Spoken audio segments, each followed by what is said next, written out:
The sweet smell of victory.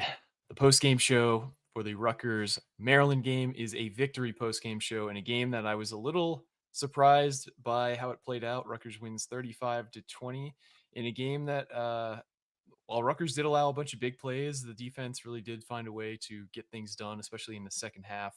The offense found a way to get things done in the red zone. No surprise that they were able to get things done because they changed a few things up in this one offensively. But high-level thoughts of this game, Richie, I'll let you start. How do you think this game went for the Scarlet Knights? If you asked me in the first quarter, I was going to be like, oh, shit, here we go again. It was second play of the game, That 72, first play, 70. the second play was brutal. Yeah. So everyone kept saying first play for some reason, which I was like, we just watched a different play happen before that, but sure. I mean, it's kind of crazy because it's a historic running day for Malik Washington too, but more historic for Antoine Raymond. What a day for him. And not just him, the offense as a whole was just kind of kicking on all cylinders. They were able to put up points, and if they're able to put up 35 points, they're able to win games. The problem is that defense still scares the shit out of me. It's still really bad. They can't stop a nosebleed in the run game. But hey, pretty big win, 15 points against a rival, or 15 points against a rival. That's just a solid win. And David, if I were to tell you just blindly that Maryland was to rush for 305 yards and average 10.5 yards per carry as a team, what would you have said the score would have ended up being in this one? Maryland 48, Rutgers 25. So Because I would have had to assume for them to run that much, they would be just gouging Rutgers, and Rutgers would have to be scoring or giving the ball back quickly for them to even mount a total of that volume. So, yeah, I was pleasantly surprised by Rutgers' ability to bounce back and get key stops. It's kind of one of those things we've talked about all season. You can get gouged, and there was a couple key plays today where Rutgers made tackles inside the 10, and at one of them they held them to a field goal. Another one, Maryland ended up scoring a touchdown, but it wasn't the same momentum that I think they would have had if a guy ran it all the way in.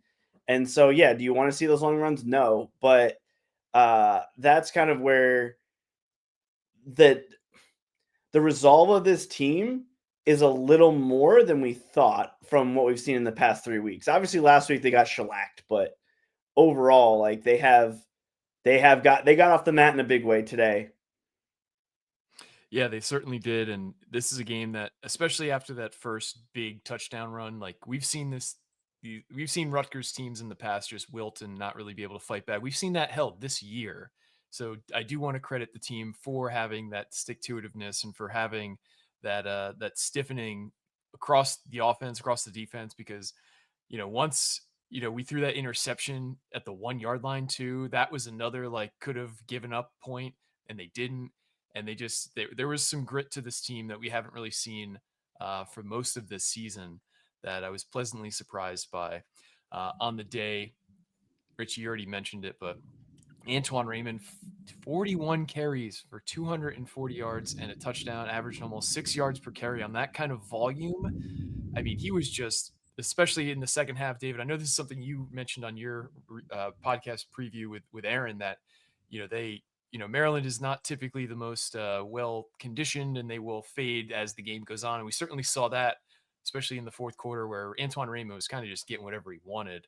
I think this is the first 200-yard rushing game by a Big Ten back all season, and he kind of just shattered, the single season, not the single season rushing record, but the high watermark for the season in the Big Ten rushing wise. What did you see out of this rushing game that we were able to kind of establish that we weren't really able to do most of the season, we'll say? David, I'll let you start there. I mean, it's hard to say when you only have one watch with something like that, and we don't have the all 22. Obviously, late, to your point, it was a lot of counter action, a lot of Maryland, and I talked about this in the game preview. We mentioned it briefly about Maryland just was not getting off blocks. So Rutgers was creating initial contact, and then Raymond was often bouncing back either like almost looked like straight up the middle, but it was because the guys who were on the defense were getting held, not held as in like held. I hope I'll have to rewatch it. But yeah, we got a good comment from I Am Lou. If Raymond is not the player of the week, we riot, because that was an impressive performance from him. So yeah, I think Maryland wasn't really getting off blocks. We talked about that. It looked like too throughout the game that their defensive ends were kind of running too far around the outside. And you saw Ethan, possibly the biggest play of the game was that one touchdown he threw where he had to step up. He almost got grabbed in his chest and he threw it over the top to, I think it was Strong. There were so many plays that Ian Strong made in this game. That's why I'm kind of with him. But those defensive ends, like I mentioned, like they're young and inexperienced. They don't know how to like sit down and clog a run gap. And Maryland's been vulnerable to those runs. And then as the game went on, Rutgers was able to do a lot more movement inside, and Maryland just was tired. They were gassed at the end. I mean, that's what those runs were going big. So that was true. Now, earlier on in the game, admittedly, I was watching it DVR'd because at the very beginning, so I was catching up kind of fast. So I didn't have time to like see what Rutgers was doing in the run game in the first half. But it, like strategically, obviously they were gaining yards on the up and down. But yeah, I mean, I think a lot of it was just wanting it more, being the better conditioned team. And we, to Schiano's credit, we've been on him for maybe being a little too hard on the guys in practice. Well, this was the game that those chickens came home to roost because Maryland was out of gas on both sides of the ball, and Rutgers was not late in that game. And offensively, I do want to give some credit. We've given them a lot of shit for not using motion in terms of pre-snap in the passing game. We saw a healthy dosage of that today, and 2 of the touchdowns were to guys who were in motion in the red zone in terms of Ian Strong and DT Sheffield. And DT Sheffield, he could have just stood still for a beat and a half and still gotten a touchdown, how wide open he got on his score. And additionally, we saw a lot more of Ethan in the running game, which we haven't really seen a ton of in the last few games. And you don't necessarily need to have him be a force in the running game, but you need to have him be a threat in the running game. And I think that'll set us up nicely for the Penn State game, at least. I don't think any of us think there's a shot in hell of us beating Ohio State, but just to have that on tape that he will essentially like freeze up an occasional defensive end. Richie, what did you see, out of this offense that kind of rejuvenated you, maybe made you trust them a little bit more? 485 yards of total offense, 8 of 12 on third down conversions, 1 of 2 on fourth downs. Just talk about high level, kind of what did you thought of the offense today? I think being healthy was a big factor, getting Taj White back. And I've been very, very harsh to Taj White over the past couple games, even over this whole season, actually, because he's been struggling. But getting him back out there, he looks pretty solid. The line as a whole looks really solid, moving Needham around from left to right tackle in multiple weeks now. I'm sure he's all kinds of confused. But yeah, I mean, just to see those guys actually block up front, create holes. And then Antoine Raymond, obviously, his vision is just incredible. And they kind of just wilted away the defense with that run game, hence the 41 carries, I think it was. And out of nowhere, they just take one off the top or take a shot at the top or taking a shot at the back end of the defense. And it works from time to time. Now, there was also moments like early on where I was like, oh, shit, like the pick on the goal line, basically. But other than that, I think other than that one specific play, the offense as a whole was really kicking on all cylinders. KJ Duff's out there making plays. Ian Strong's obviously had 3 touchdowns making plays. Antoine Raymond's making plays. Kenny Fletcher had a really nice play too, for a guy who was also injured and now came back. So I think it's all about being healthy, and it definitely plays a factor. I know Schiano talks about it all the time because there's 24, 25 guys every week on that injury report, but getting some of those guys back this week definitely helped. And we will hear what Schiano had to say after the game. And because we started a little late, we actually have the presser waiting to go for us for once. But before we get into anything further, I kind of renounce my my duties here on accident. We are sponsored by FanDuel. If you have the FanDuel sports betting app, there's a couple bets I really like for tomorrow. I really like Dalton Kincaid's over on his longest reception at 18.5 right now. I also like Josh Jacobs to go over on his receptions, because with Tucker Kraft out, they're going to need a release valve. The Eagles have a pretty tough defense, and they coming off a bye, so he's going to need a release valve target. And Josh Jacobs is a pretty experienced pass catcher. David, the defense, like we said, still allowed a bunch of big plays, but was able to stiffen up when they really needed them to. They only allowed 4 of 12 conversions on third down for the Terrapins, 1 of 3 conversions on fourth down. Would you say this is the best performance overall from start to finish by the defense on the year? Yes, excluding Norfolk State. Sure. I mean, even in that game against Miami of Ohio, they gave up some big plays. Really, and this is what I was going to say when Richie was talking earlier, was like so many things happened in the first even 2.5 quarters that if they went the other way, Rutgers could have been up bigger earlier, right? I Sure. mean, between the strong went from being a touchdown to a turnover, Maryland fumbled inside the 5, and Rutgers was unable to recover. I think they got a field goal out of that. There was so many passes that were just either tipped or like fourth down conversions. Like there's weirdly a way that Rutgers could have won this game like 45-10. And Yep. a lot of those things didn't happen, but their offense was firing, like you were saying, on all cylinders earlier. And then eventually, they just wore out Maryland. So the defense, to their credit, again, I think, I mean, Maryland, the rushing number is a little weird because the quarterback had 164 yards, though. We were joking on our text for the average rushing yards Rutgers is allowing to quarterbacks. And I think that one stat you Going did up. was 93.3. So we were all joking about WMMR for anybody who listened to the radio station in Philly. And so that number is a little bit bloated, but they held Maryland to under 100 yards passing. That is pretty On impressive. 28 attempts. On 28 attempts. Right. I mean, it's crazy. Whereas conversely, Athan completed only 13 passes for 229 yards. It's crazy disparity. And he had a few passes that not necessarily were drops, but could have been caught on, there were 50-50 balls that his guys dropped. The KJ Duff fourth down pass, a few others. There was a pass deep to TT Sheffield that kind of fell through his hands. Defensive back made a nice play on it late, but yeah, there was some meat left on the bone as well there. So very efficient from the Rutgers passing offense. But I mean, Eric O'Neill, he deserves a shout out before we don't. A defensive lineman, 10 tackles. Yep. You almost never see that, if I got my stat right. But I mean, I would be curious if a Rutgers defensive lineman ever had 10 tackles in a game in the last 40 years. Obviously, in the 70s and 80s, that's possible. Nate Turan or Dino Mangiero or Bill Pickell. Probably Bill Pickell did it, I'm guessing. But tackles weren't even counted as a stat in the same way they are now. That's just crazy. And the announcers were even shouting him out for a couple. He had one key play. I think it was like a second down. It wasn't third down, but I think it was just like a second down. And like if he didn't make the tackle, it was going to be a big run to the outside. And he was basically one-on-one with the back, and he took him down. And so obviously Eric O'Neill, a guy who, I would say I was critical of early on, but it was more because I felt like Rutgers needed him to be a lot for their defense to succeed. And maybe it took a little bit of time for either him or the coordinator to adjust, but he's really come on the last couple of weeks. It wasn't just this game.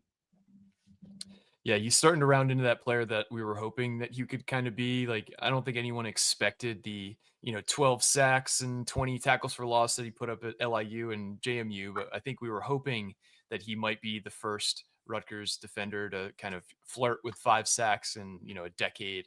I don't think he'll get there, but he's clearly been making his impact felt. Like you said, 10 total tackles today, 7 solos, 2 tackles for loss. He led the team in that stat today.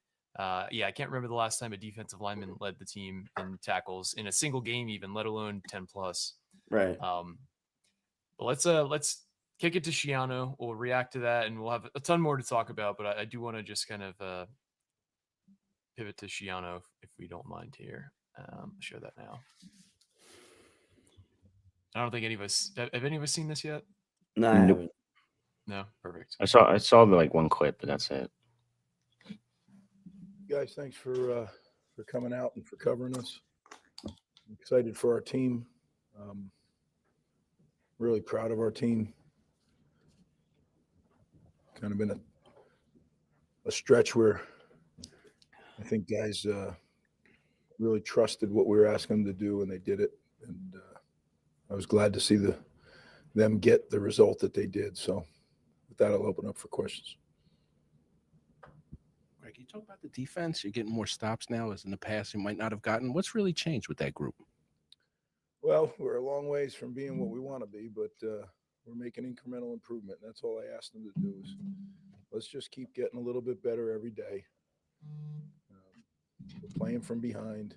We got to catch up here, and we're getting better, but we got work to do. But I'm proud of them. Let up 3 points in the second half. That looked like real defense. 41 carries from Antoine Raymond, big day for him, obviously. But did you anticipate using him as much as you did, or was that just the way the game kind of? Yeah, every game has we anticipated really wanting to run the football, but to say that I anticipated 41 carries, that would not be true. I thought the staff did a really good job, and Antoine certainly in the O-line. We really thought this game would be one of those games, the cumulative effects.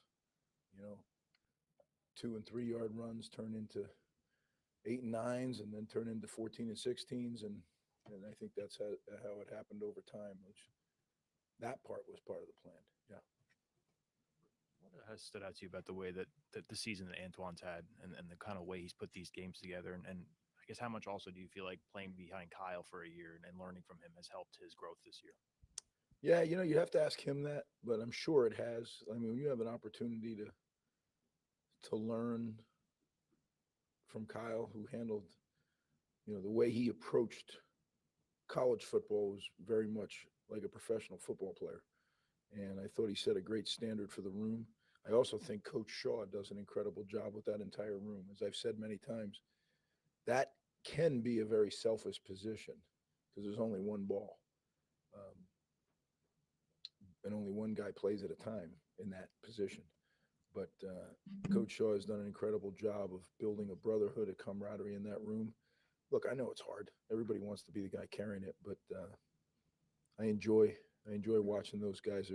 No one was more happy for Antoine than Benji, which to me, that's what team sports is about. The offense as a whole just looked a lot more efficient than in recent weeks. 8 for 12 on third down. Obviously, the run game, the pass game got going too. What do you think was the biggest flip from the past couple of weeks to this week to get that effectiveness back? Well, we got Taj White back. He missed last week, so I think the shuffle, because we had to move Ty over to the other side, and there's a whole bunch of things that aren't small things, but we don't talk about because nobody cares. That's what we have, and that's what we have to do. But I think maybe kind of just getting back into a groove of the people that usually are playing where they're supposed to play. And, you remember 2 weeks ago, Ian was out. Last week he comes back, but he's playing first time back, not with a lot of practice. Thought he played a great game today as well. So, I think kind of just being a little back to normal. Coach, with the exciting factor what this quarterback has, he ran the first touchdown, but I was impressed with the fact you guys held him to 98 yards passing. Talk about that today. Yeah, I mean, their quarterback is a fine young player. We recruited him. We know him well. He's an exceptional person, exceptional athlete, exceptional quarterback. I thought our defense did a good job of limiting that, but he took off and ran. We didn't do a great job there. So, I was just proud of the guys that they were able to keep them to 3 points in the second half. That's what was needed, and they did it and kept playing and believing. And that to me is everything. When guys continue to believe. Going 35 minutes time of possession, and also 8 of 12 on third down conversions. Was the balance today a little bit more what you want to see moving forward, and maybe a bit of a blueprint for these final 2 games? Yeah, well, yeah, I'll take that performance. Yeah, for sure. Take that. But the reality is, every game is its own season. And I know people say, "Oh, it's coach speak." It isn't coach speak. It's so hard to win in the Big Ten Conference at this level. It's so hard to win, and you put everything you got into the week. So when it turns out like the week before, you're crushed. And literally, I've said to the guys, "There's nothing wrong with that, man. Like if you're not crushed after an Illinois loss like that, then you haven't put enough into it." And when you win, it's really gratifying because you put everything you have from Sunday till the game's over on Saturday, every ounce of what you got, you put into it. And then they get a little break here. And then now this week, because we have a bye, they got a little better break, which is nice. They need it. We're beat up. We need to heal. Rick, 5 wins, 2 games left. Is the potential of getting the 6-1, is that still a motivator for you and the program? Yeah, I mean, our motivator is to continue to just get better, Steve. Certainly that's out there. And that's what you start the minimum of a year, right? Is you want to get to a bowl game. That's not our goals around here. I didn't come back. I've said that many times. We didn't come back to do that. Do I want to do that? Yeah, I want to do that. I want to do that for a lot of reasons. They deserve it. We get extra practice, all that stuff. But you start looking ahead, and then you usually trip over what's right in front of you. Right now I told the players they're going to have a little time off, and then we're going to come back, and certain guys are going to need to heal up. We're going to intensify treatments and things like that. And guys that are, developmental players, they're going to get a lot of work this week. And then maybe some of them can play in the final 2 games. There's some guys now that can play and still maintain their eligibility for the season, still redshirt. So, there's certainly going to be opportunities like that. And it seems like we got out of it pretty healthy, but you never know, until tomorrow morning when the medical check happens. Sometimes things pop up. So we'll see. Coach Ethan, with 2,500 yards now in back-to-back seasons, first quarterback to do so since Mike too. What has impressed you about him so much, especially in this season, in his second year with the program? Yeah, I'm really proud of Ethan. I've said it before.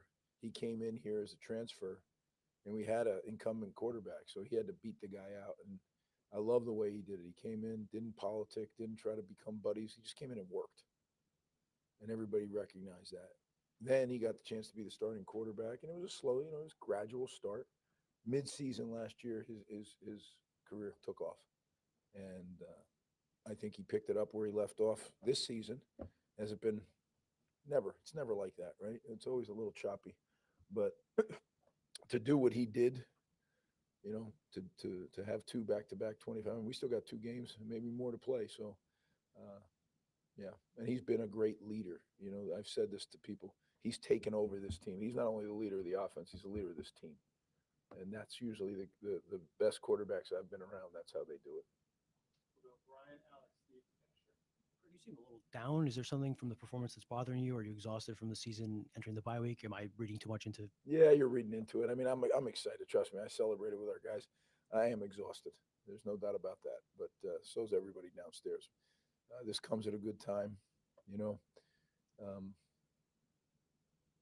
Grateful to be able to do what I do for a living and to have people in our organization that really care about Rutgers and Rutgers football. Our players, you look across America, there's a lot of teams that just say, not this year. And certainly they had plenty of opportunities to do that. And they just keep showing up and doing what we ask. Staff does it, so I'm proud of them. Jordan Walker popped up on the availability report. I don't believe he played much, if at all, today. I guess, how is the defensive line able to rally around not having their senior leader, and how much did he try to get to 100% out there today? Yeah, he did not play, and something popped up late in the week, and just, didn't think it was the best thing for him to play. Final question. Greg, your 2 last games, Ohio State, Penn State, measuring sticks in the Big Ten for all time. I'm just curious about you. Obviously we have to look ahead. Your thoughts on having them left on the schedule? Yeah, well, you look. I guess Ohio State had a chance to win the game. I haven't seen any of the scores, but somebody told me that on my way up here. And then you look at, did I say Penn State? Yeah, Penn State. I'm sorry. Penn State had a chance to win the game. And then you look. We've been on crossover with Ohio State a lot. We kind of trailed them in schedule. So when you do crossover film, and man alive, are they good? Woo. So yeah, I'm not tonight. I'm not worried about them tonight. I'm going to relax a little bit, and then tomorrow we have some recruits I got to take care of, and then I'll start on Ohio State. And I'm sure, look, I know it all too well. Right, I was there 3 years. I know the machine that they have there, and but I know one thing: our players are going to be ready to play when that time comes. We hit the clock downstairs like we always do, and it's 13-something days till we play. So I'm gonna take a quick break. But yeah, and then to have Penn State, obviously, that school that's right down the road. We were the reason to bring Rutgers in. A little more Eastern flavor in the Big Ten. So certainly there's it's Maryland, us, and Penn State, but we'll deal with all that as we go. Right now, it's about getting healed up and putting together a game plan. We'll hit the road recruiting this week, which will be important. Everybody will kind of be different times, myself included. So it'll be a busy week, but one that can be real productive if we have a plan, which I know, our plan is already set. So we just got to go execute the plan. Guys, again, thanks for covering us, and there's nothing wrong. I'm excited about it. All right, so that's Greg Schiano at his post-game presser today. Spoke a little bit longer than normal. I think it was for good reason, because he was in a good mood and the team had just won in a very triumphant fashion. Alec Crouthamel, our other co-host, is joining us now. Looks like live from the press box at SHI Stadium. I'll let you start, Alec. Blink test. What was something that Schiano said that stood out to you in the presser today? Not too much, honestly. A lot of the usual stuff. I thought the big thing that kind of stuck out to me is he said that things got back to normal offensively. Um, you know, Getting Ian Strong fully healthy. I don't believe he practiced much ahead of the Illinois game, if at all. I'm assuming he got back to normal practice this week. Getting Taj White back, which was a surprise because if you look at the play that he got injured on, it did not seem like it was going to be a short-term injury at all. Yeah, just the fact that things got kind of back to normal offensively, that was kind of what stuck out from what he said to us. And it showed. I mean, it just seemed like everything was clicking as it did earlier on in the season. So yeah, even when things weren't going so well on offense, they were still able to get into Maryland territory. Like those two drives where they got stalled out around the 30, I think it was the 39-yard line for both of those. Things just kind of kept moving. Obviously, having Antoine Raymond, the game that he had, I'm sure having Taj White definitely helped that a whole lot. I wasn't able to see too much of him. Obviously that's going to come with rewatching the game and all that fun stuff. But from what I could tell, like there really was not a lot of resistance in between the tackles for Maryland on the defensive line. And that's something that you talked about with Ahmed Gafir, David. You talked about with Aaron Brightman as well. Just being able to take control in between the tackles. That was what Rutgers was able to do, and it just seemed like every single play something good was happening when they handed the ball off to Raymond. He was breaking tackles as well. So. Just things kind of getting back to where they needed to be offensively, I think was the key. He didn't have too much to say about the second half defense, but it was very impressive how they turned it around. So, yeah, just kind of things stabilizing, I guess I would put it. Like it seemed like after those first two drives where things went wrong with the touchdown and the interception, after that things just kind of stabilized themselves and Rutgers was able to find its footing. And it was a very similar game script. I know I'm kind of going off of what you asked me, Mike, but it was a very similar kind of flow of the game to how it went last year down in College Park, where things kind of shaky at first for Rutgers. They're playing solid, but so is Maryland.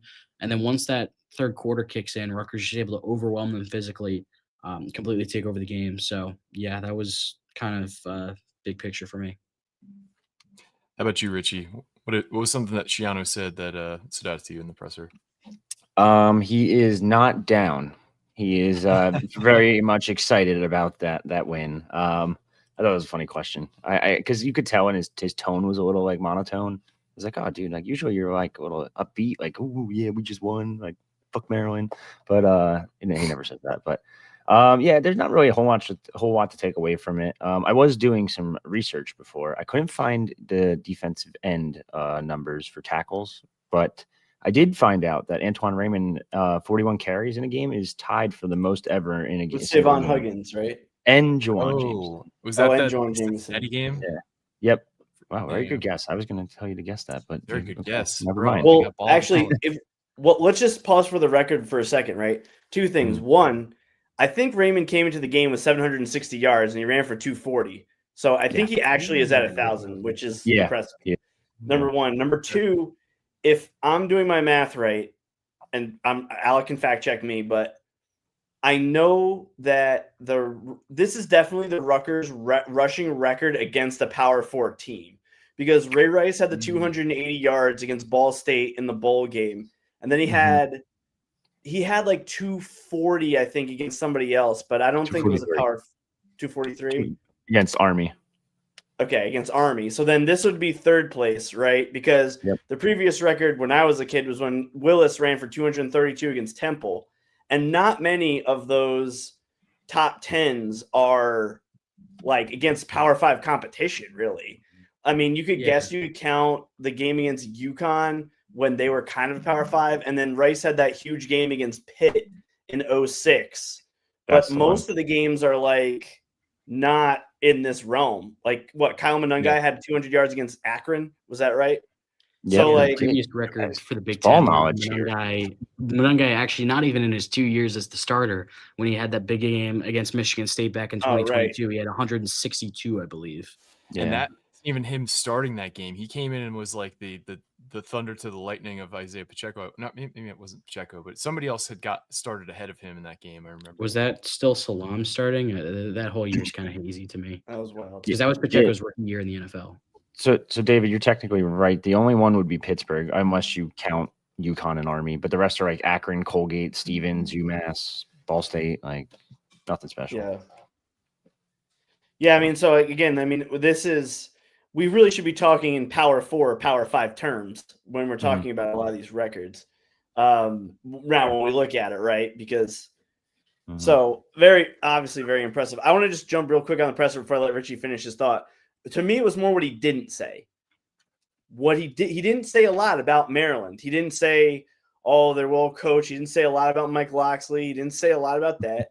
And the other thing is, I'm not sure if he said the word chop one time, because a lot of people have been critical of that chop mantra, basically not what they've looked like most of this season, with the exception of the Purdue game and maybe the game against Ohio. But what he did say a lot was believe. So I'm not sure if you guys are at practice and there's kind of a shift, or kind of maybe chop is wearing out its like effectiveness as a slogan. But I found that kind of odd, because I would have thought this would have been a game he would have just said keep chopping because of how the slow start you mentioned, Richie. But maybe he said it once. I don't remember him saying it in the press conference. I transcribed it. He didn't say it once. Well, because I mean, really, if we boil down what is chop, it's just like attention to detail, and that has a lot to do with football IQ. And it doesn't seem like collectively we have a very high football IQ on defense. So to permeate a chop mantra of like just like knowing what you're supposed to be doing when you're out there, which in fairness to the players, maybe they're not being told in a way. And Schiano's kind of alluded to this, like maybe we got to be better at this, maybe we got to coach it differently, blah blah blah. But it seems like those attention to details were not there. And David, I think you're a great person to ask about this. Like, it seems like one of the stalwarts of a Schiano defense is gang tackling. And it seems like there's so many instances this year where there's a single guy on an island. And if that guy doesn't make a borderline like conference player type play where he's able to shed a blocker and make a tackle, or he's able to take the perfect angle to cut a guy off at 8 yards, and if it doesn't happen, it's a 60-yard play. Like, it seems like guys are being put in those positions game after game after game after game, and we saw it a bunch tonight as well, where if the guy on the island doesn't make the play, we're kind of screwed. Yeah. Well, there's a number of factors for it. Normally, like I was talking about in one of our other post games, I think it was the one where we were alone basically with the technical difficulties. Like in the 2020 season, they did a lot of blitzing, and like Brandon White would be alone on an island and have to make a do or die tackle. That was more often because they were trying to bring pressure. What's been frustrating this year is those situations, as you mentioned, are happening all the time. I think there's two main reasons for it, maybe three. The first is they don't get off blocks very well. I mean, even if you look at that first big run by Washington, Jet Elad like seemed to have disconnected from the block. I think it was number 84. It might have been a tight end. But then he like couldn't get off the block and then in position to make a tackle. So that's been a systemic problem where they just can't get off of blocks. Whereas like Maryland obviously had a lot of the same problems. But so that's usually one reason, because when Rutgers teams in the past were really, really good at that. Now, and a lot of times they were kind of smaller, quicker guys, which kind of even makes it more impressive because a big guy's on you and you got to disengage from a guy who's probably stronger than you. So that's part of it. But then the other part of it ties into a lot of the stuff with the coverage breakdowns and coverage busts. Like they're just trying to make sure they're executing their base assignment on a play. And sometimes we know they're not even doing, we haven't even done that. Today, again, was probably the best defensive game they played all year. So when you're so focused, just think about in basketball, right? Because probably almost everyone here has played basketball or soccer. Right? When you're playing basketball, the really good people can both guard their person and be in help defense. Sure. And what's happening, Rutgers is often so focused on their guy or making sure they don't blow their individual assignment, they don't have the ability to help out. So then they're kind of late to getting there. Now, there's also a component that Rutgers past teams probably had a little bit more team speed, even though I think this year's team, they probably have a little more speed than they did last year. But you could argue that one. So I think that might be the third maybe, but it's really the first two. Like if you're not getting off blocks or if you're not confident in your assignment, you're kind of so focused on what you're trying to do that your peripheral vision of like seeing, okay, where's this play going? It's just non-existent. And so that's my biggest frustration with the season, because we thought the one thing Rob Smith would be able to do would be in his first year, teach the guys this scheme, this is what we're doing. And that has been a struggle. So that was a, bullet pointed answer to your question, but hopefully that was what you're looking for. No, it's exactly what I was looking for. I've noticed that football latency, for a lack of a better term, all season as well, where it just seems like it's not like the guys physically aren't capable of making certain plays. It's that because it seems like processing things a little bit slower, maybe they're not confident in their decision making, that by the time like their heel hits the ground, they're already too late. So it's just kind of like, a big play because a lot, like 2 or 3 guys consecutively, like all kind of were a half step late on making a decision. We do have a guest in the queue here. Some of you might recognize the famous Steve. Steve, thanks for joining us again, man. How's it going? Gentlemen, how are you? Wow, what a difference a week makes, right? Like, yeah, pretty incredible. It has certainly, at least we now have 3 more weeks to expand our horizons for hope. Whereas if we lost tonight, like it would have been a really ugly finish. It would have been a terrible Thanksgiving for a lot of Rutgers fans. But what do you got for us tonight? Yeah, no question about that. Well, before we get into the Rutgers game, quick public service announcement for anyone either on the podcast right now or listening, anyone who didn't see that Indiana final drive against Penn State, I urge you to go to YouTube and watch it tonight. It was nothing short of incredible. And I'll tell you, the catch that was made by Omar Cooper Jr. at the end is as good a touchdown catch as you will ever see. Yeah, I can co-sign that. I watched it a few times on Twitter, and it's still kind of surprising that Omar Cooper was able to get his foot down at the back of the end zone there. It was it looked catch. Literally, you're watching the replay and you're scratching your head like, how the hell did he do that? Like, amazing. Yeah, his feet like floating through the air. You could hear everyone reacting to it in real time in the press box too. Like that's how insane that game and that play was. You could hear kind of around like whispers and gasps around the press box.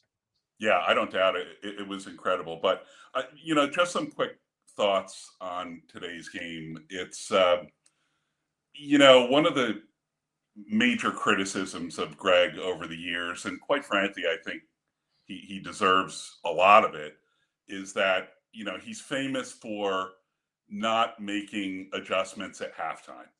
And it looks like we're doing well in a game, even winning a game, and we come out in the second half and we just, completely shit the bed. We've all seen this with Rutgers time and time and time again. But today, I gotta tell you, I gotta tip my hat to Greg and the staff for making some really good adjustments at the half. Not the least of which, you look, and I believe, check me on this, but defensively, I believe we allowed 310 total yards in the first half for Maryland. And I believe in the second half, we held them to under 100 yards in total offense and only 3 points in the second half. So O'Neal had a great game. The defense just looked much more intense and disciplined, particularly in the second half. And I thought they played a pretty good game. And the other thing in terms of adjustments, let's not forget, we got off to a really crappy start, right? Early in the game. Yeah. I was driving home when the Maryland ran for, I think it was like a 75-yard touchdown run or whatever. I was in the car. But then, okay, we come back. Now we're driving, and it looks like, all right, we've got that 75-yard run behind us. And, we end up with, Duff kind of misses the pass on the 1-yard line that turns into an interception. You couldn't script a worse start. So for the coaching staff to overcome that, to make the halftime adjustments, and also not the least of which today, one penalty for 5 yards. So we played a disciplined game, and I just say yes, there were great individual performances out there. Antoine Raymond was an absolute beast. Ian Strong, 3 touchdowns. As I said, O'Neal on D. So there were some amazing individual performances. I thought overall the team played well. They looked prepared. They made the right adjustments at halftime. And if we're going to shit on Greg at times, which we do, we all do, and sometimes he deserves it. That's true. But at the same time, when the coaches show up and they do a good job and they make those adjustments, I think they deserve some praise. And I think Rutgers looked like a halfway decent football team today. Well, that's what I wanted to ask, and I can ask you as our guest, Steve. That Purdue game was kind of like an election that was won 50-49. This kind of felt like more than that. It felt like a solid 2-score win. Is that how you felt? Like this wasn't, could have gone either way, even with all those early mishaps? Yeah, I think, if you put the early mishaps aside, they allowed a lot of, I think 3 runs over 50 yards in the first half, that first 75-yard touchdown, the turnovers. If you kind of put that stuff to the side and just, look at the game overall, we played a complete game today.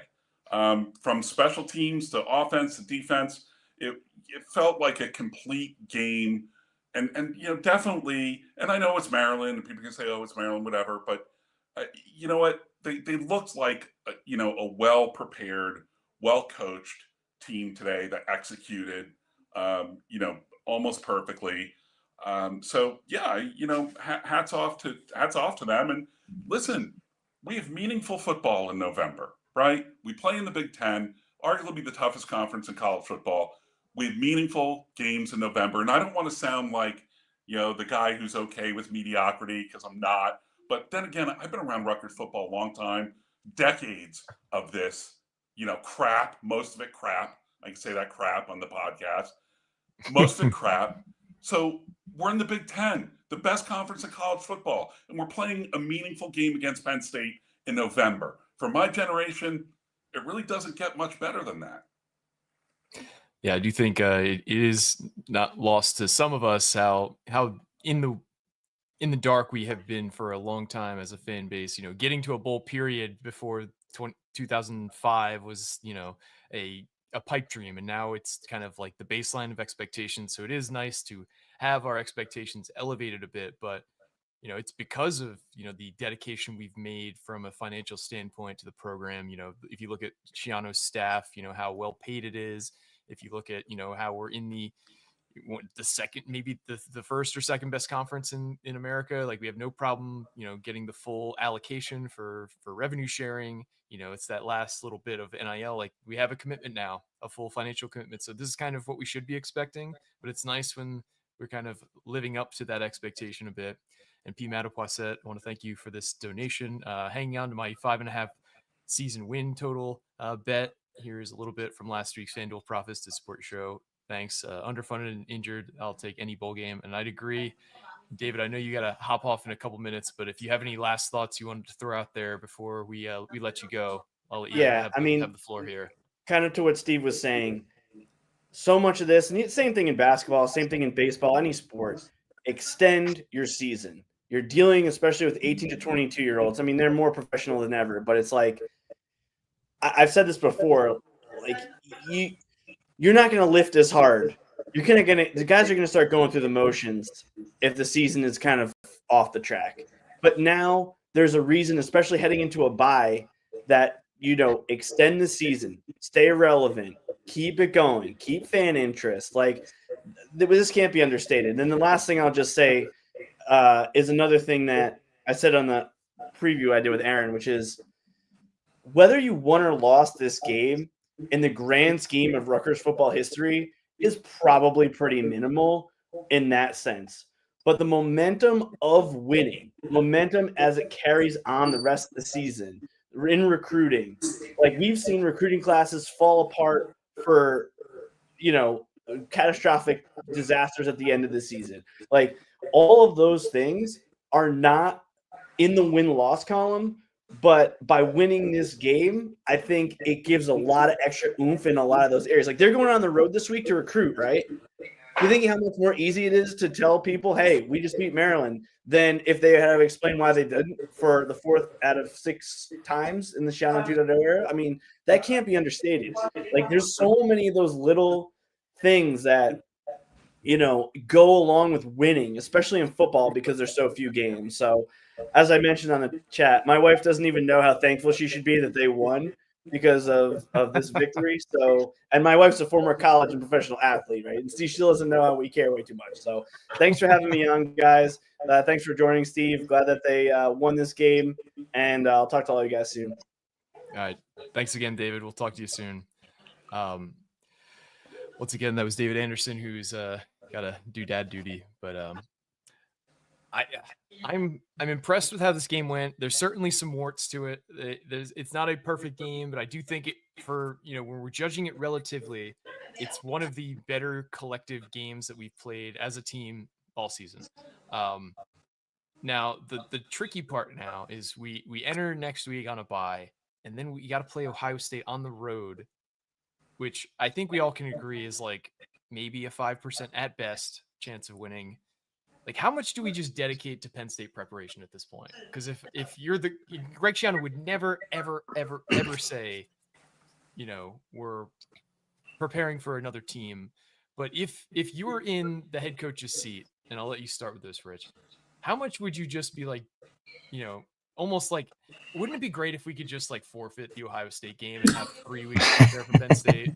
Like, wouldn't that be the ideal situation? Get healthy. It's almost like a bowl prep at that point. Forfeiting's crazy, but it's crazy. Yeah, but wouldn't you just not like to get your already battered team beaten up even more? It's so tough because you see it all around college football. Like the upsets happen. I don't think it's going to happen. I'd be shocked if it happens. But they were close to beating Ohio State with Gavin Wimsatt at quarterback.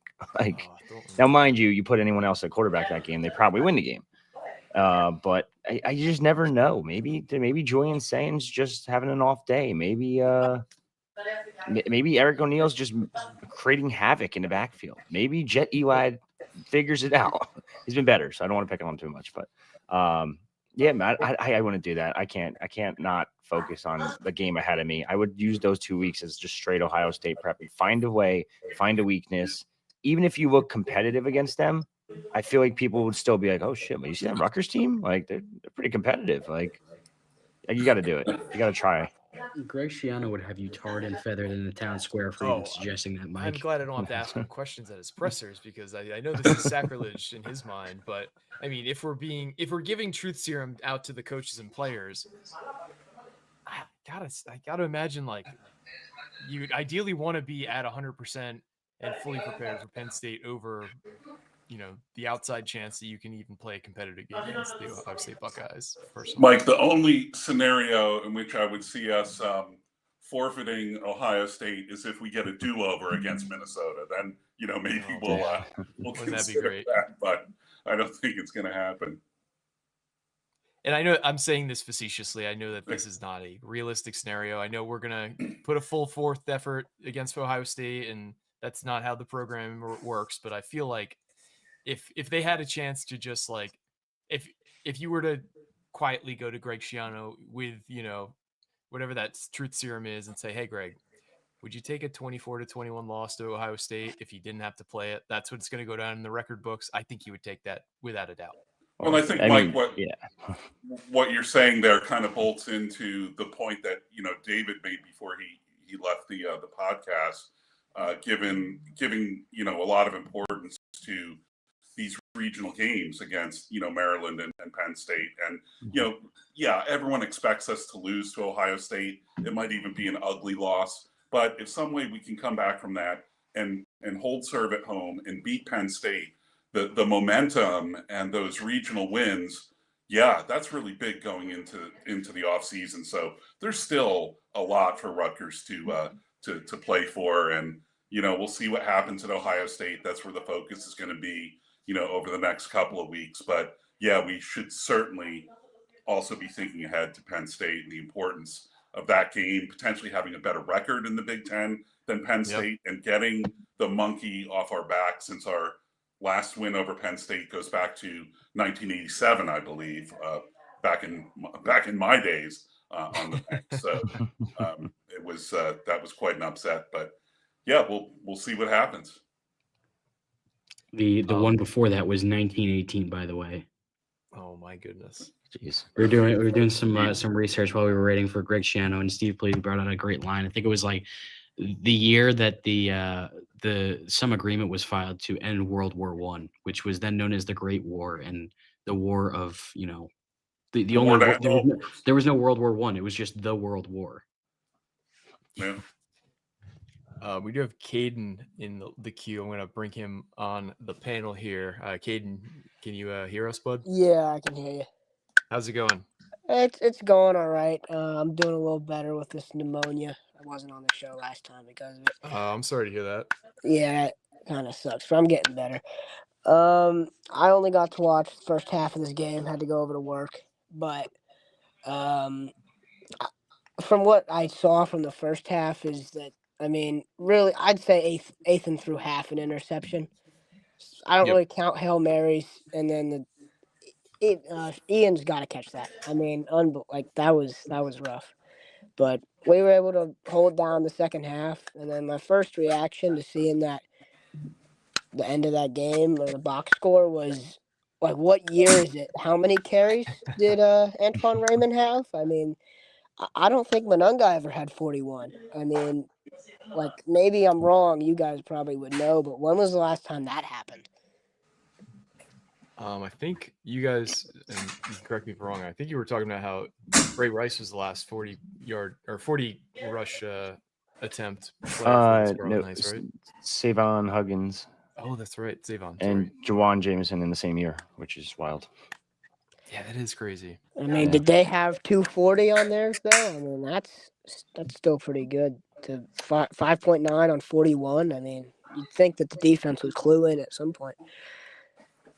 Yeah, Ray Rice was the only one to go over 240. He was at 243 in 2007 and then 280 in 2008. That had to be insane now that I think about it, going back to So it. here's a crazy stat pull. Yeah, I think Ray had like 37 carries or something. So it was still like something crazy like that in that international bowl. So Kyle Monungai had one career game with 30 plus carries. You guys want to guess which game that was? Buffalo? It wasn't Buffalo. It was the last game he suited up for the Scarlet Knights, the Michigan State snow game in East Lansing. Yeah. Wow. So he went out like the true warrior he was, and that was the game that I think Antoine Raymond also had his first 100-yard game in, where we just totally danced all over the Michigan State Spartans.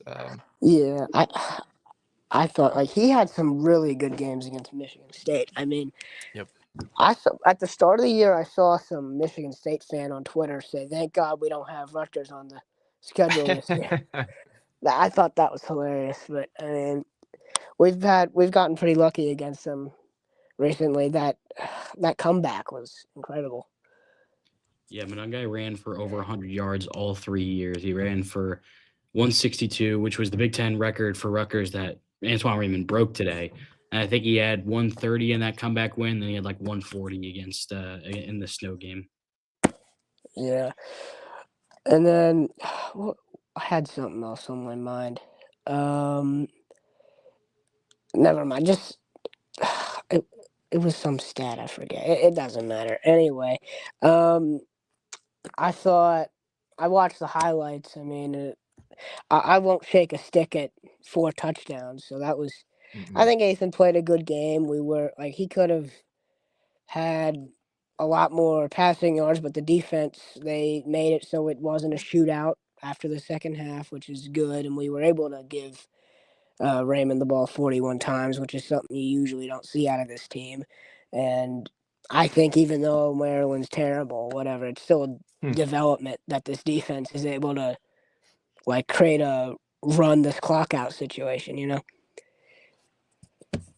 Yeah, no, I think this was certainly like the first time in a long time this looked like a clear dominant performance, in the sense that there wasn't, like David was mentioning, like there's a lot of times where you can like lose a game by 10 points, but really it came down to like 3 plays that you kind of, lost by.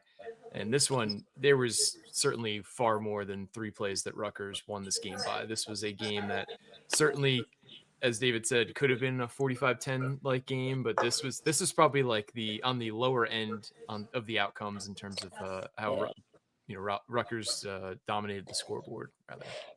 Well, I'm certainly glad the defense got together because the second play of the game, 73 yards. Yeah. I mean, I couldn't the read option. Not like one guy was Jetty Lad, and he got blown up by a receiver.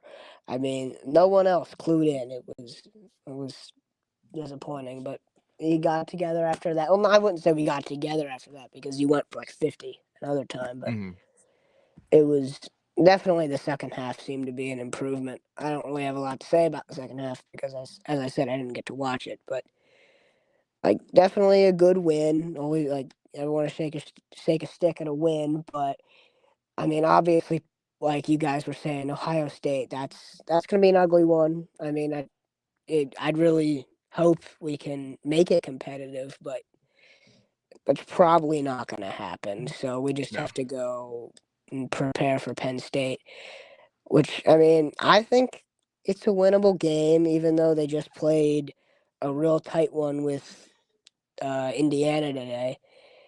But I still think we can win. Hopefully they're just done. Yeah, I mean, they're going to be in their 5th game in 5 weeks when they come to Piscataway. They could very well be out of bowl contention. I mean, they might have a bunch of guys. I know the way that NIL contracts work now, there's a lot of these contracts are structured in a way where if you leave early, you're really kind of screwing yourself over. So I imagine there's going to be fewer opt-outs than there have been in the past, but at the same time, like their hearts aren't going to be in it. Like they still have to play Nebraska the week before they come to the Scarlet Knights. So we'll see how they are set up. I mean, they do have 2 winnable games though, especially with Dylan Raiola out for the year. Michigan State's awful. Wait, whatever happened to Dylan Raiola? Yeah, he broke his fibula. So I didn't. Out for the season. Yeah. When was that? Was that recent? It was last week. Yeah. Oh, I wasn't paying attention. That sucks, I guess, for him. This is like completely out of left field, but whatever happened to CJ Campbell? I noticed that he's been out for the year recently. What happened? Like, when was that? I just missed that one. Richie, you want to handle this?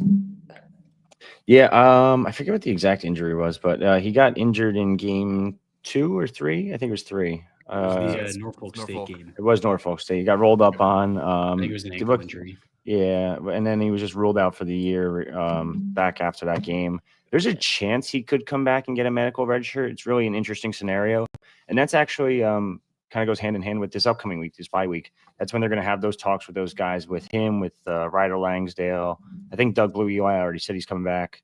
So it's like mostly you're just going to talk to these guys and be like, all right, you technically can get another year because you're medical red shirts. So do you want to come back is the big question. He's one that it's a weird thing because Antoine Raymond's doing so well. Jayshon Benjamin's looked good.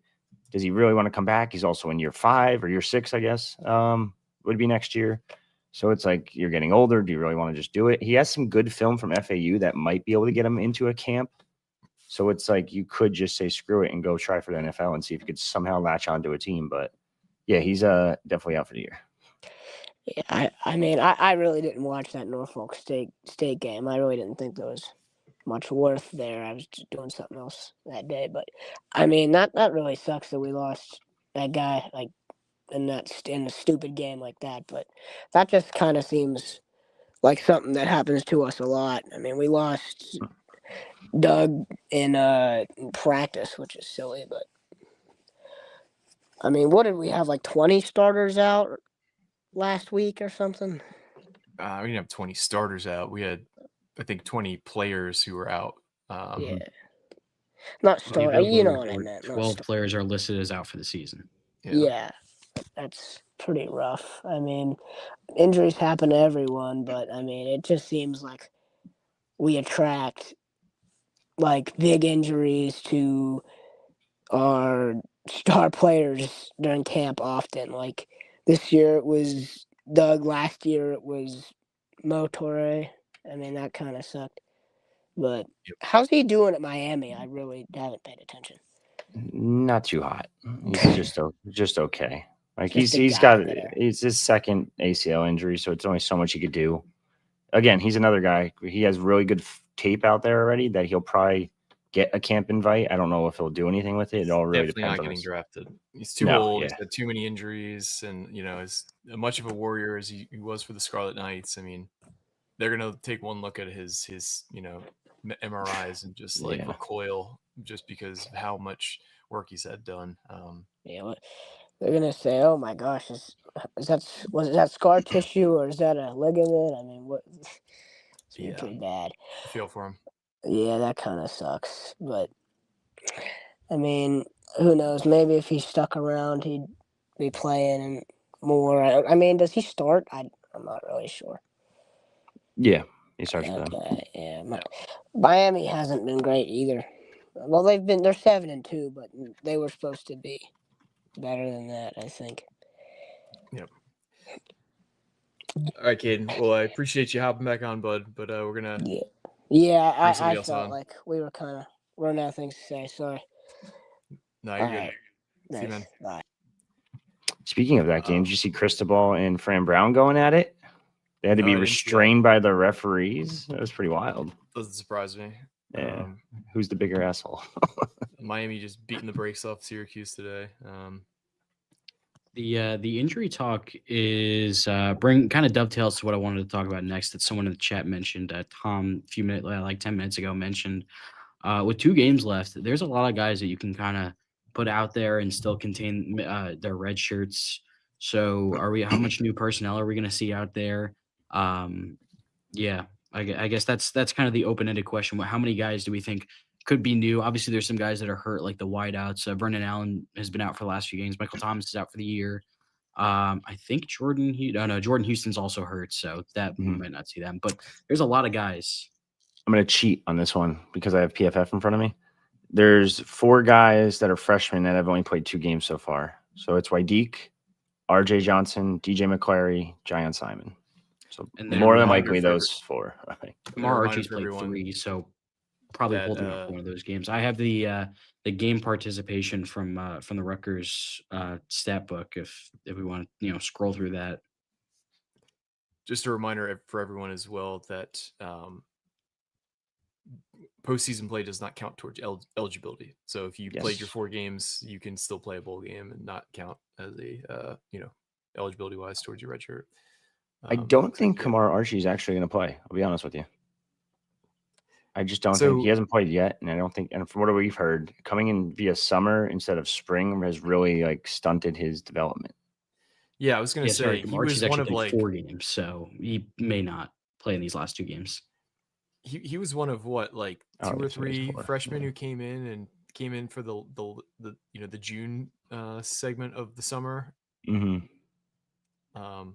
Just because some schools are unfortunate that they don't allow you to kind of join when a lot of other kids do. But I think he could have though at Hun School, but I could be wrong really? on that. Okay. I'm pretty he could because John Insignia did. Yeah, so I don't know what the reason was for that one. And there's, some kids just want to enjoy their senior year too. And very few and far in between, but we've pulled up pictures of Kamar Archie though. Like he was one of those guys that if he could, he was going to play early because he certainly has a Big Ten, build for sure. Yeah, there's one right there. He's going to play. Looks like we got Craig in the lobby as well. Craig Epstein joining the show now. How's it going, Craig? I'm good. How about you guys? It's a victory post-game show, so can't complain here. Yeah, I was gonna say I just I caught bits and pieces of the game because I was out covering a event for my other job, but I was able to see it's funny. I don't know what's kind of a funnier stat here: the fact that Antoine Raymond had 41 carries for 240 yards but 1 touchdown, or Ethan Kaliakmanis had only 13 completions, but 4 of them were touchdowns. It's almost like a bizarro type of game. But I think we've talked about pretty much all year that some of these losses, the Illinois loss and the Iowa loss, where it's like a lot of these games didn't feel like Rutgers where it should be in year 6 under Greg Schiano. But this was the type of game where this is where they should be. They should be able to beat a pretty average Maryland team at home. I mean, especially in November, because as we've seen year after year, Mike Loxley's teams just fall off a cliff once the calendar turns to November. So this kind of just felt like, like I said, where they should be at this point in, Schiano's second tenure. And, like you guys have said that next week, or 2 weeks, I almost forgot there was a bye week. So at least, that's another thing, is at least this gives, again, some hope that this isn't like 3 weeks of kind of a post-mortem, that there's no chance of a bowl game, that you're at least going to be going into, that last game against Penn State, at the very least looking for that 6th win. And that's right there is enough to really, kind of, galvanize the fan base a little bit, is that, got a Penn State team, which I know they hung in there with Indiana pretty much, until the end. I didn't get to see any of that game. Steve, I know you said you're talking about the drive at the end there. Unfortunately, I didn't get the chance to see that yet, but the only thing I need to know is, if I watch this drive, is it going to really make me root for a tank for the Jets to get for Fernando Mendoza? You always spin it with the Jets somehow. Of course. I mean, look where we are. Always. I mean, listen, I don't want to root for a tank, but if I have to, I'm not opposed to it.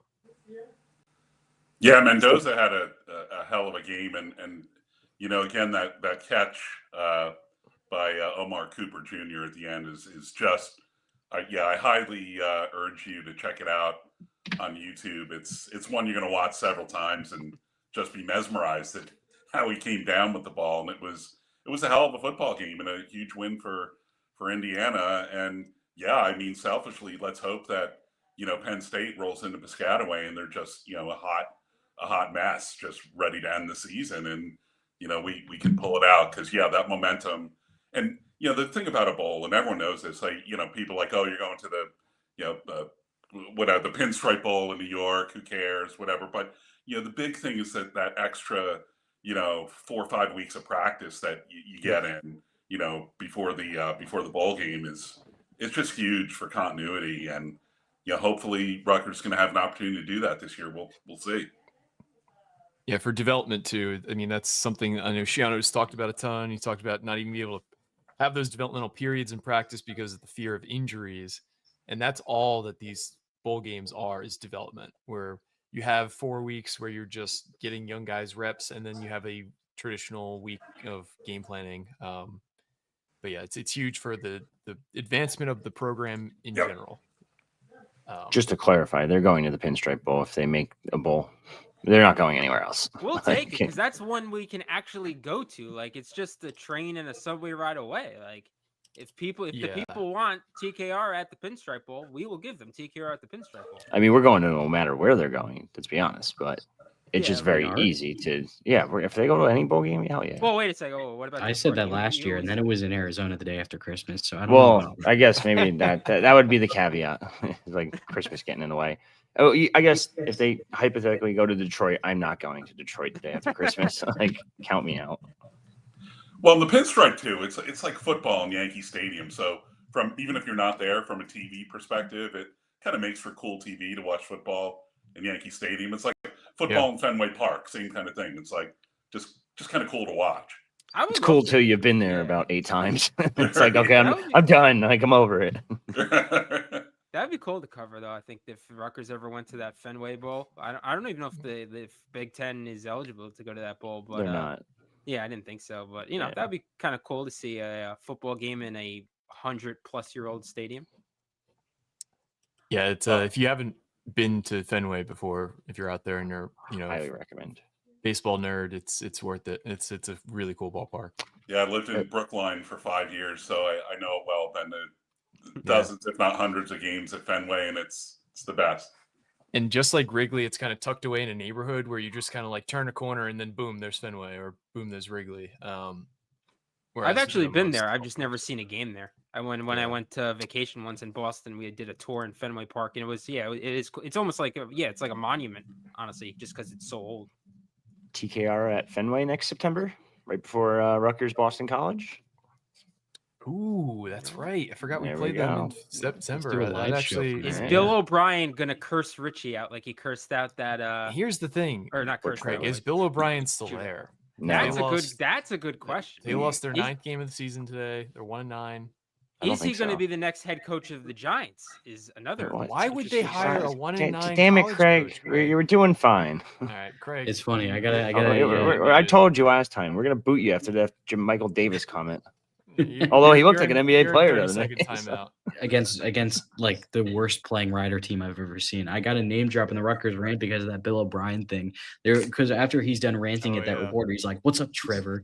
And they were trying to figure out who the Trevor would be if Greg Schiano were to do that, and they decided on me, which I thought was very funny.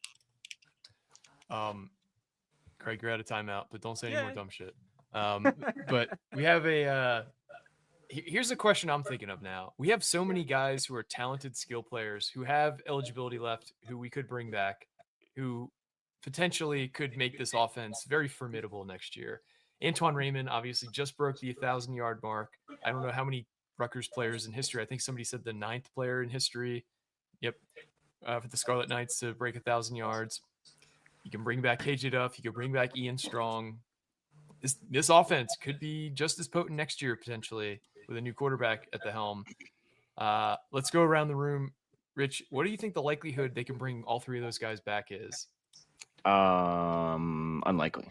I think unlikely. Ian Let's give a Strong's percentage or some kind of like tangible thing. Of all three, I'll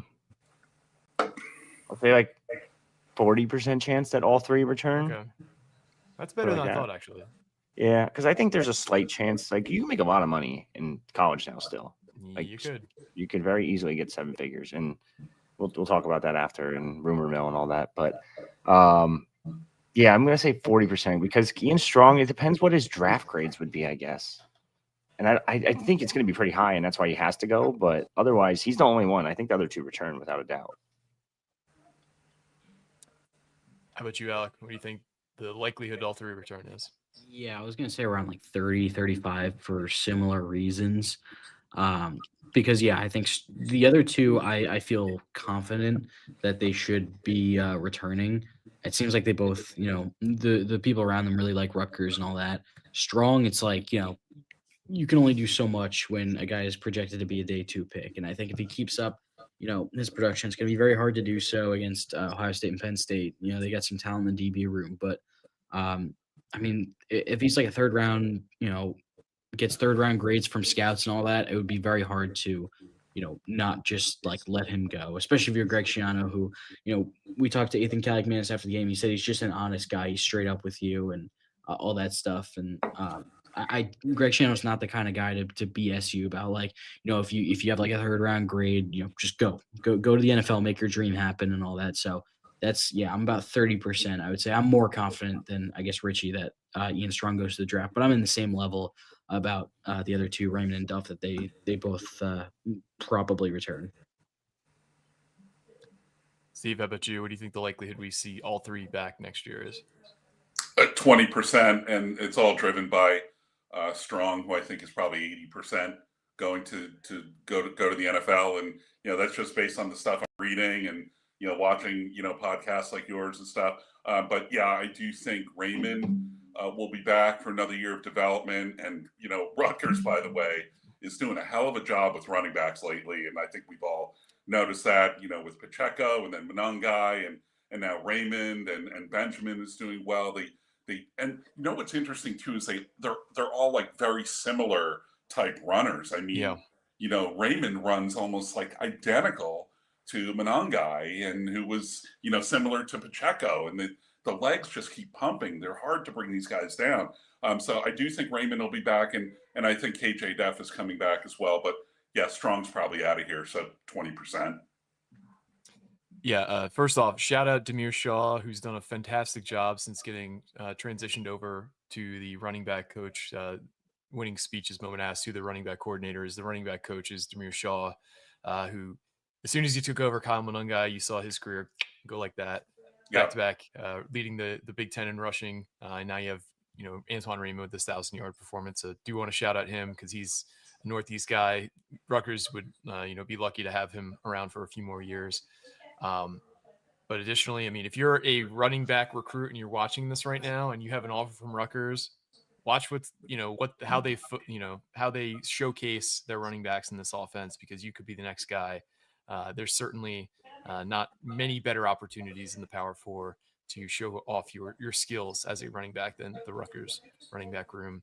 Yeah, Greg, what do you I think? was going to say one more thing on Demir Shaw. Schiano always tries to heap praise on him about how well he manages that room, just in terms of the personnel, how he manages the carries, the time, the share of touches and time on the field and things like that. So he's very, very highly regarded in the room. There was one other thing I wanted to say, but I forgot about it. So Mike, you go on. Yeah, and Alec, to your point, Greg threw him some nice love in the today's presser as well. So it's good to see, and it's well deserved. Absolutely. Craig, what do you think the percentage is that those three skill position players are back for the Scarlet Knights? Yeah, I would say similar, to a 20-25% type of deal where it's like feel pretty confident Raymond and Duff will be back. It's just Strong is probably the one that I think, like you said, Alec, at this point, like, kind of what more does he have to prove? If you get that at least the third round grade, then like just go. Like, there's honestly, like, I don't think he could do much better than that. So if I just expect Strong, to be an NFL type of receiver. And it's funny that the running backs. I was thinking about that on my drive home too. That I mean, really, between Pacheco and now Monangai, first career start, runs for 200 plus yards. It's like you would think at some point these NFL scouts, their GMs that are looking at it, like, should take a serious look at Rutgers running backs and how well they really transitioned to the league. I mean, Pacheco helped Kansas City win multiple Super Bowls, played a pretty big role in both of them. Monangai looks like I said already, one game for one start in is already looks like a monster. And these guys and like you said, and like Steve, like you said, Raymond runs in a very similar just type of fashion, that these guys are just basically built in the same type of mold. So you would think at some point, I mean, Pacheco was a 7th round pick. Monangai was, if I remember correctly, a 6th round pick. At some point, you think, hey, like, 7th. why are we letting these guys fall to the last day of the draft? Yeah, 6, 7. There we go. See, take a shot. The day was said, but no, you would think at some point these guys would realize that, hey, maybe like we should take a closer look at these guys and not let them fall all the way to basically the end of the draft. And because as we've seen, these guys are serious difference makers in the league. Yeah, and the other thing that's worth calling out with all these runners that we're mentioning for Rutgers is they not only run with extreme violence, but they don't lay the ball on the ground. They don't fumble. Yeah. And I hope I'm not putting the kibosh. I don't mean that, but they never fumble the ball, and they just pound for the extra yardage. It's really the cool. Ball is the program. The ball is the program. If you've ever been to a Rutgers practice again, you will hear that nonstop. It is like scary a drone how from the similar sky. Mike sounded to him. I love it. Mike is the one doing it. It's nonstop. It's crazy. Explain a lot. I do want to say something about Demir Shaw before we get way too far off. Podcast number 34 of the TKR podcast was Demir Shaw's hiring, and we hyped him up a lot actually about his recruiting abilities, but obviously his coaching abilities might be better. So just saying, podcast number 34. We're aging ourselves now. Yeah, he was seen as kind of like the guy who could potentially take over for Fran Brown after he left in South Jersey in the Philly area, and I would say he's kind of lived up to it. Sorry, Alec. Yeah, I was going to say, I saw some people asking about Ian Strong's draft stock. PFF has their big board, which granted hasn't been updated in 2 weeks, but after 3 touchdowns today, honestly, it might even help him more the next time they update it. They still have him at number 42 on their entire big board. And let's see. 7th among all wide receivers. So pretty impressive stuff. Yeah. And Alec, at least from what I could see, he checks all the boxes that the NFL is looking for, right? He's got the size, he's got the speed, he runs good routes, and his hands are second to none. He just doesn't drop passes. So, it wouldn't surprise me if Strong is a late first rounder. Yeah, no, it's a deep wide receiver class in 26, so it'll be interesting to see if he does end up going where that ends up being, or Richie mainly was hearing that there might be a stronger chance he comes back, excuse the pun, than we maybe would have initially thought. We'll leave that as like we'll leave that as an ethereal rumor. We don't want to go too deep into that. And we might post it on the boards relatively soon and go with that. And so if you're not on the boards, you're missing out. Yeah. Shout out to Brian Crouthamel. I don't know who he is, but That's he said less great money catching up going with you to. today. That's And less he money going to donated- Alex allowance. donated $50 to the show. Alec's dad, it turns out, sits a few rows in front of me, so we got to catch up at the game. We've hung out at tailgates. He's a great guy. Alec, dad's a cool dude. So thanks, Brian. He wouldn't have said that if he didn't donate. No, I tried to highlight him for a second. I'm just there. kidding. I'm kidding. I wanted to let everyone else cook. But Alec's Christmas gifts are gone now. Yeah. Yeah, CFB 27's canceled in the Crouthamel household.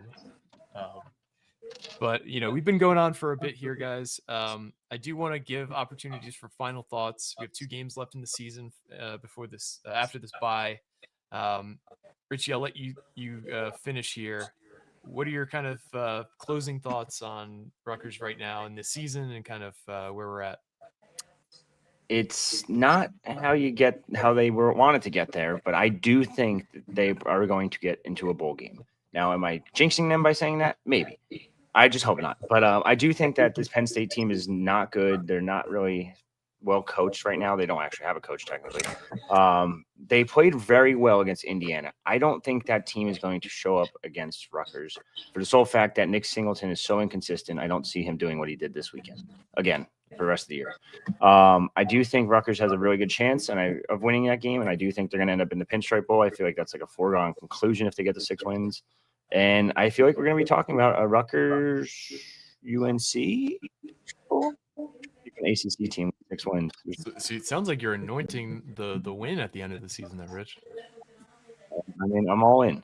I'm chopping. All right. I can't wait for the preview pod because I have this speech that I've been slowly building this season in my notes app that I'm gonna unleash. So little teaser there, an additional teaser.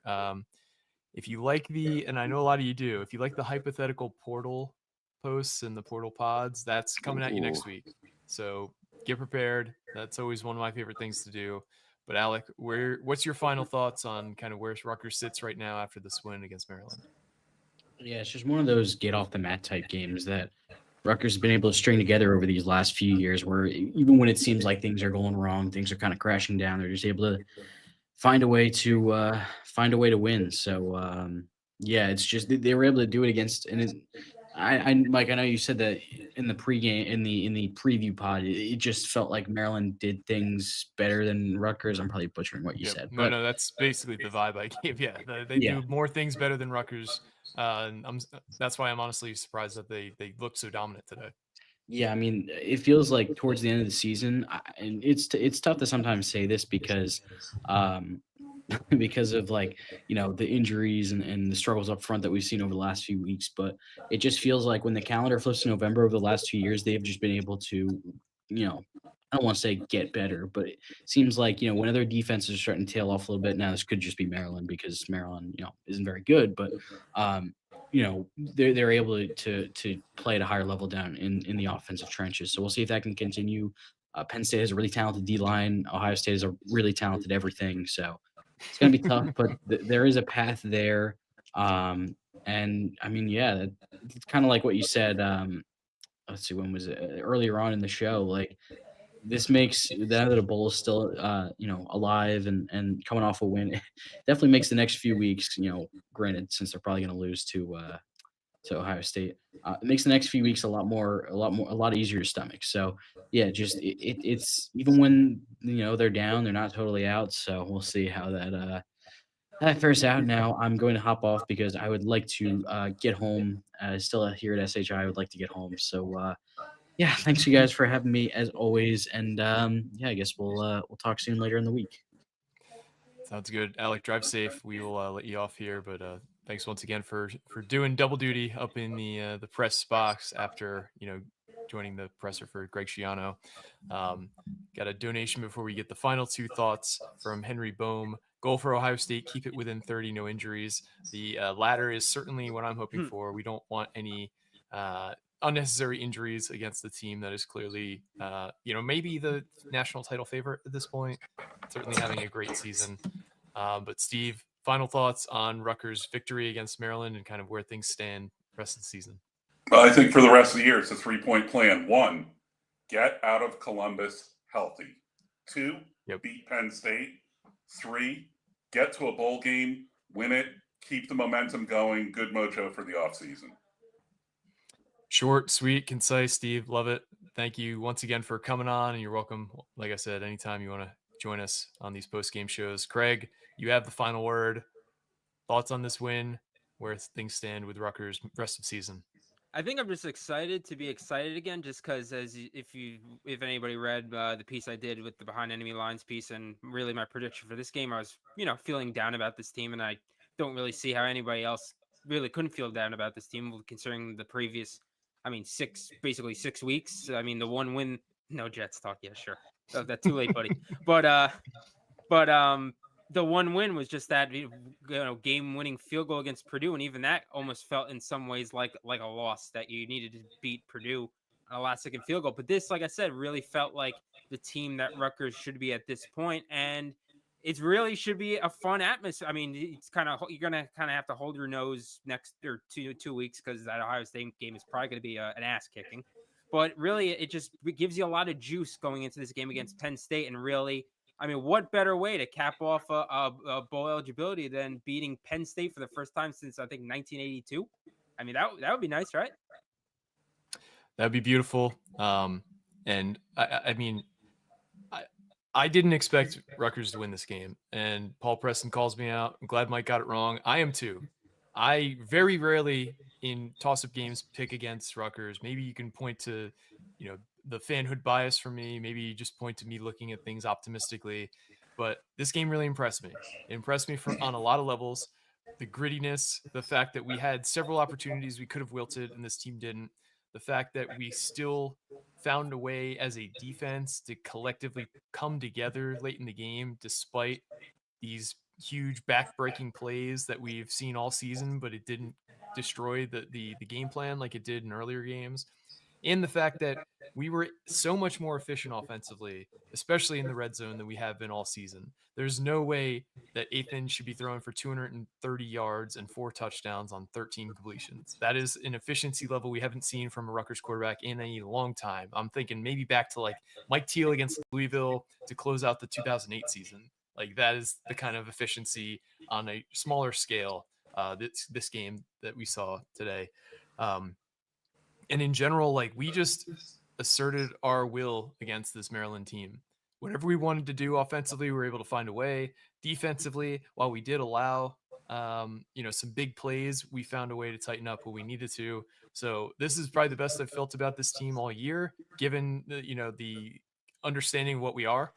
So hopefully we can carry that over, because I need to see this Penn State victory at this point. Like, I've been wish casting it. I've been talking about all year how this game's not going to mean as much for Penn State because they always shit the bed. They always don't live up to expectations. Certainly, did I expect this? No, I don't think anybody did. But this is the year. We need to beat Penn State. We have a senior-laden team. We have a guy in Ethan who I know is going to be geared up for a senior day. We need to pack SHI. There's no excuse not to have a sellout for that game. We need to show up, be loud, and will this team to victory against Penn State. We'll have more on that, obviously, in a few weeks.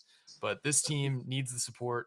The final game of the season, Thanksgiving weekend, on that Saturday. Hopefully it's a beautiful weather day like it was today, because you couldn't ask for a better day to watch a football game in November than we saw today with the Scarlet Knights. So huge win, huge momentum booster. It extends the interest level for the rest of the season.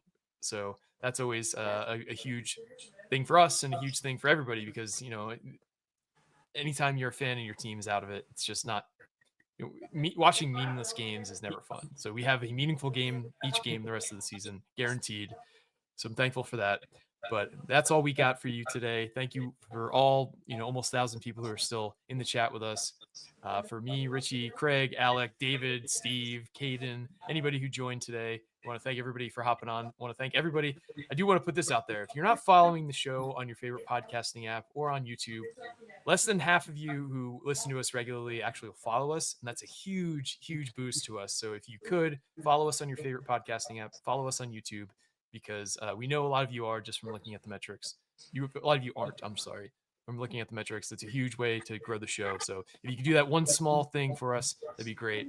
But for me and everybody else, this has been another edition of the Night Report podcast. Post game show. Signing off.